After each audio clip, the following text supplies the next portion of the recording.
the Ezreal, just based on the discussion here. Blank getting the confirmation, and the Ezreal will get locked in. So really, the onus is, like you said, on Afrika to make some changes here. They almost pulled off the comp, right? But there were a few problems, and they're going to take the set. This is the big change that we see, the big departure so far. Because we did see last time, you know, the Kalista come in with the Gragas, didn't end up getting the advantages that you would have hoped for on the bottom side of the map.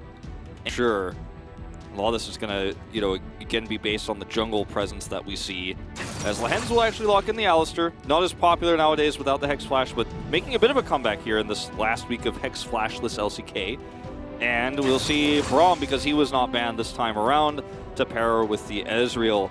The composition that KT are running is very similar to what they had last time. It has very long range engage. You have a strong front line with the Diana Nocturne. But what you're missing is a little bit of extra strong, hard, safe front line for the Ezreal to do damage. What you gain instead is a little bit more poke. So what you can do is poke with the Jace and then look for that hard engage. Pretty nice setup for now. That smite, though, was...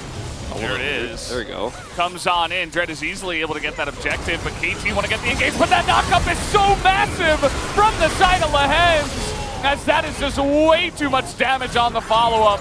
After they do get that one, Afrika just demolished them in that team fight. Lehens sets that entire thing up. I mean, the composition for KT is so fragile compared to what they had last time because they don't have a set to try to turn this fight. I mean, look, you can rotate over, you can maybe look for a 50-50, you can maybe hope for Afrika to make a mistake here, then you have that big Moonfall engage.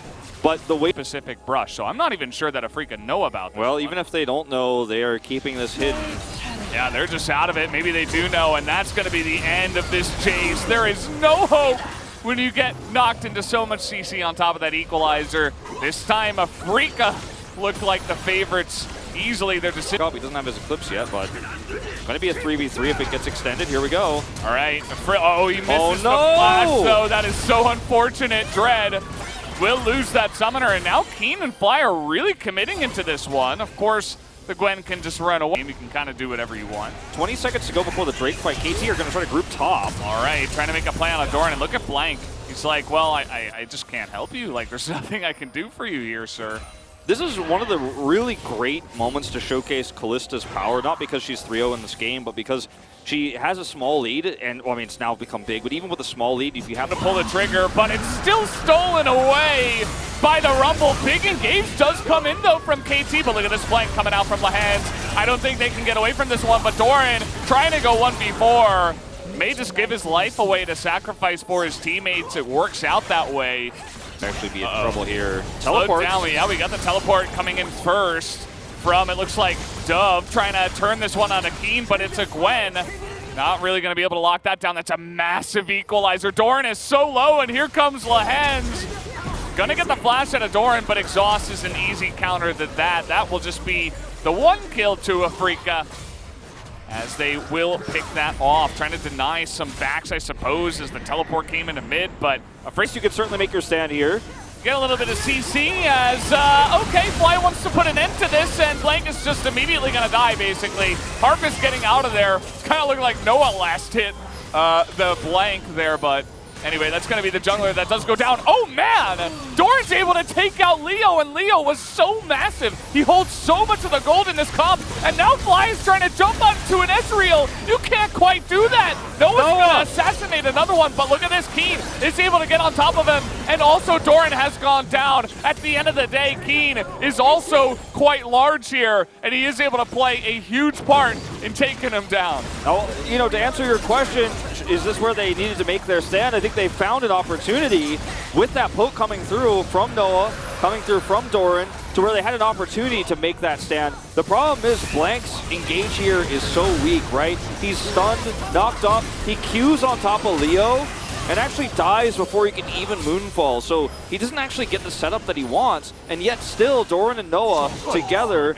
doing a little bit of extra damage here. It's Doran who gets the pick, and now it feels like maybe there's a window into this fight. Maybe it's possible. Doran goes all in, looks for the burst on the fly. He has flash. Noah chases him over the wall, but like, it's still not enough. However, I think this delays the game a little bit.